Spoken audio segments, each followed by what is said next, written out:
Tonight I'm gonna be rocking it, dropping it. Stick my ass on stopping it. I look hot in it, hot in it. I look hot in it. Rocking it, dropping it. Stick my ass on stopping it. I look hot in it, hot in it. I look hot in it.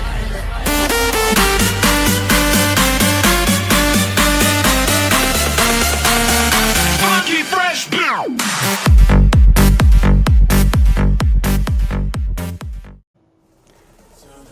Eh bien bonjour à toutes et à tous et bienvenue dans le Nevada aux États-Unis.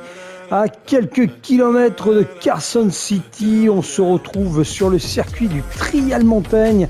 Voilà, donc c'est un circuit qui est très technique et qui est basé au milieu des forêts et des montagnes donc du Nevada. Voilà, on a un décor qui est très sympathique, qui est très pittoresque, dans lequel on a peu l'habitude de rouler, on va dire. On a vraiment un superbe décor, c'est très agréable de rouler ici. Donc ce qu'il faut savoir sur le circuit rapidement, eh bien il fait une longueur de 5 km 434, on compte à peu près une vingtaine de virages, tous aussi différents les uns que les autres. Voilà, on a beaucoup de virages, donc c'est à l'aveugle, on a des dénivelés, on a des virages qui sont très larges d'un côté et très resserrés de l'autre, peu d'échappatoires possibles. Vous verrez que le point de corde au freinage est vraiment très important dans ce circuit.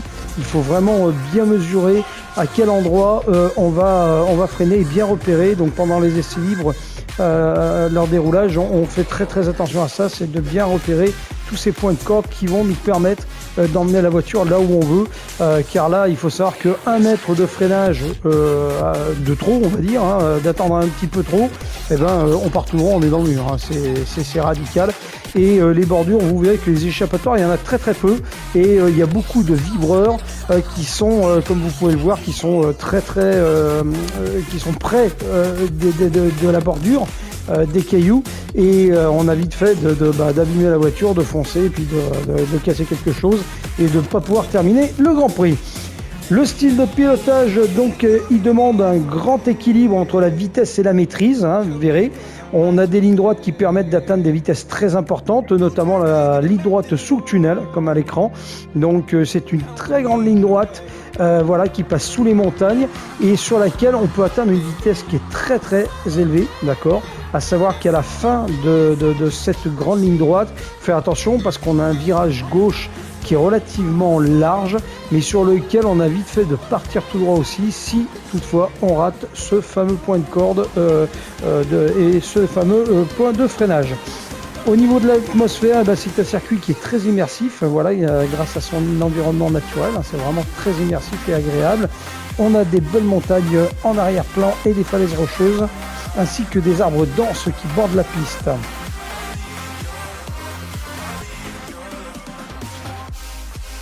Pour bien performer au Trial Mountain, eh bien, il est demandé, il est essentiel de bien connaître donc les points de corde et de freinage que je viens d'expliquer, voilà, et avoir un bon rythme dans les virages complexes.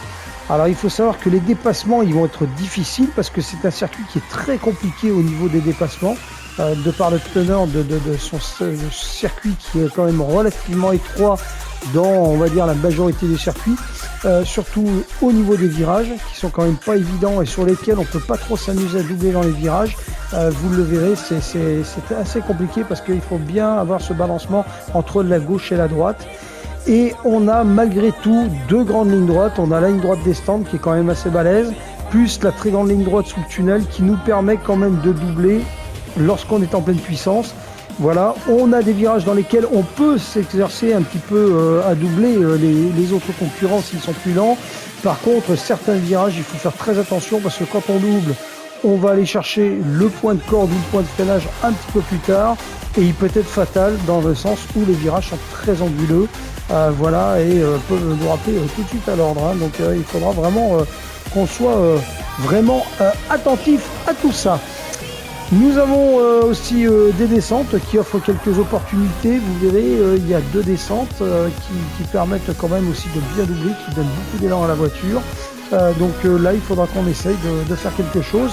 J'espère pendant ce Grand Prix pouvoir faire quelque chose d'ailleurs de sympa, déjà de bien me qualifier, ça sera déjà très important parce que la qualification est vraiment très compliquée dans ce circuit, voilà, et il faudra qu'on essaye de faire quelque chose de propre du début à la fin. Donc, eh bien, on va se retrouver tout de suite pour un petit tour de circuit on-board à bord de la Honda NSX. Pour la découverte de ce circuit, je vous propose de le faire à bord de la Honda NSX Type R de 1992. Donc c'est un modèle de chez Honda qui est tout à fait particulier, sur lequel au niveau des souvenirs c'est un véhicule, c'était le premier véhicule et le premier circuit dans lequel j'ai tourné, c'est pour ça que j'ai choisi ce véhicule, cette voiture qui est vraiment mythique dans l'univers automobile. Et vous allez pouvoir découvrir donc le circuit en même temps que la voiture, hein, je vous fais une petite présentation aussi rapide de la voiture et vous allez pouvoir découvrir ce circuit.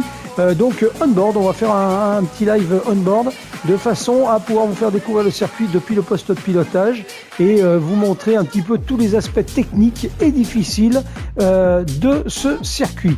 Donc je vous dis à tout de suite. Et bien donc pour ce petit tour de piste, nous allons le faire à bord de la Honda NSX Type R de 1992. Donc on va faire un petit focus sur cette voiture emblématique, la Honda NSX R, donc qui fut introduite en 1992, est une version radicale de la célèbre NSX, conçue pour les passionnés de performance. Voilà, avec elle a un châssis donc qui est en aluminium, donc qui est très léger, et son design aérodynamique. Voilà, elle incarne vraiment l'innovation technologique de chez Honda. Au niveau du moteur et des performances, elle est équipée d'un moteur V6 de 3 litres. Voilà. La NSX R délivre environ 280 chevaux. Elle offre une puissance impressionnante pour son époque. Grâce à sa transmission manuelle à 5 vitesses et à son système de propulsion arrière, elle atteint des performances exceptionnelles sur route et sur circuit, avec un 0 à 100 km/h en seulement 5 secondes 7. Au niveau du châssis et des suspensions, la NSX-R est dotée d'une suspension améliorée. Elle offre une maniabilité qui était précise et une stabilité accrue dans les virages. Les éléments en fibre de carbone, notamment les pare-chocs avant et arrière, qui contribuaient donc à réduire le poids et optimiser la répartition des masses, améliorant ainsi ses performances globales. Au niveau du design intérieur, donc esthétiquement, la NSX-R, elle se distingue par un look sportif et des lignes très épurées. L'intérieur est très minimaliste, voilà.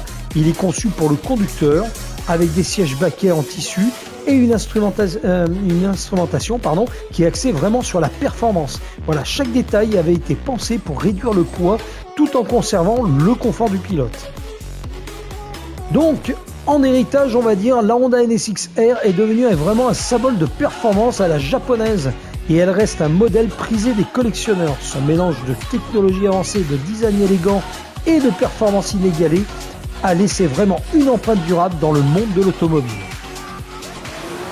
Eh bien, on est parti donc pour ce tour de circuit on-board. Voilà, première chicane, donc avant d'attaquer la ligne droite des stands et de déclencher le chrono. Donc, comme vous allez pouvoir le voir, là, on est vraiment sur, voilà, un double, donc un virage, un gauche-droite, donc très anguleux. Allez, c'est parti. Donc là, la grande ligne droite des stands, sur laquelle on attaque quand même déjà une vitesse qui est relativement importante. Allez, on va être un petit peu plus de 200 km/h. Voilà, 220 km/h. Ici, on se retrouve avec un virage rapide sur lequel on peut vraiment s'amuser avec la McLaren VR. On peut passer un tout petit peu plus vite parce qu'on a beaucoup de grippe. Là, on arrive au premier tunnel où il faut faire très attention. Là, on est sur un gauche dans lequel il faut bien prendre l'intérieur du virage pour ne pas être relancé complètement sur le mur à droite. Ensuite, là, il faut freiner très tôt. Et là, c'est pareil, c'est un des virages dans lequel il faut bien penser à tourner sur la corde et pas rater son point de corde de freinage. Là, pareil, on est sur un virage droite dans lequel il faut bien tenir la corde pour pas être renvoyé sous le tunnel sur la gauche. Et tout de suite, le balancement ici, où il faut voilà, bien garder l'intérieur pour pouvoir relancer au plus vite, sans partir à droite, foncer dans les cailloux. Là, on atteint la plus grande ligne droite donc de ce circuit. Donc là, on est sous les tunnels, comme vous pouvez le voir. Donc on a un double tunnel, on passe sous la montagne carrément. Là, on atteint une vitesse qui est quand même très importante. Vous voyez, on est à près de 246 km/h avec la Honda. Là, il faut prendre l'intérieur du virage au plus près. Ah, je le loupe un petit peu quand même, malgré tout. Il aurait fallu... je peux couper sur les zébras qui sont à gauche, c'est pas trop grave. Là, on accélère à fond. Et là, on passe un petit droite-gauche. Et là, tout de suite, là, il faut freiner pour pouvoir prendre ensuite le droite qui arrive là et être sûr de bien prendre ce virage, pareil à la corde. Ici, on a un dénivelé à l'aveugle. Et là, on freine tout de suite avant le creux pour pouvoir prendre le virage sur la gauche, bien à l'intérieur. Si on freine pas dans le creux, on part tout droit. Je vous le dis, on part tout droit, c'est terminé, on est dans l'herbe. Et là ensuite, c'est pareil, ne pas rater son point de corde et son point de freinage, parce que là c'est pareil, on freine, c'est tout droit. On peut pas y couper. On part tout droit et on est directement dans le mur. Et on revient sur la ligne droite des stands. Donc, on va regarder combien on fait de temps autour avec cette Honda NSX. Alors, on doit être à 2,20 et quelques, c'est ça, ouais, 2,19 782. Avec la McLaren, on fait environ 1,57, 1,58 autour. Hein. Donc voilà, donc c'est sur ce circuit, qu'il va falloir qu'on performe et qu'on fasse vraiment et qu'on arrive à briller sur ce circuit, sachant que ça va être très très compliqué quand même. On est sur un circuit qui est très technique, comme vous pouvez le voir, et c'est vrai qu'il va falloir qu'on fasse très très attention, parce que quand on sera 16 concurrents, autant vous dire que par exemple là dans ce virage dans lequel on arrive, il y a beaucoup d'accidents à chaque fois, beaucoup de gens partent à la faute tout droit, et sachant que si on part tout droit derrière les zébras, on peut prendre en plus une pénalité pour sortie de piste. Pareil pour là, il faut faire quand même très très attention. Voilà. Et bien écoutez, on se retrouve donc pour les qualifications du Grand Prix et le Grand Prix qui se tiendra samedi. Voilà, vous avez eu un aperçu et une petite présentation donc du Triangle Montaigne donc aux États-Unis. Et puis j'espère qu'on fera quelque chose de sympa, qu'on sera un petit peu meilleur que ce qu'on a été au Dragon Trail. Et puis voilà, et puis on verra bien ce que la McLaren va donner au bout de ces 11 tours de course. Voilà. Eh bien écoutez, voilà pour la présentation. Je vous remercie d'avoir suivi donc cette présentation donc du Dragon Trail. Et je vous dis à très bientôt. Ciao, bye bye.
Tonight I'm gonna be rocking it, dropping it, shake my ass, I'm stopping it. I look hot in it, hot in it, I look hot in it.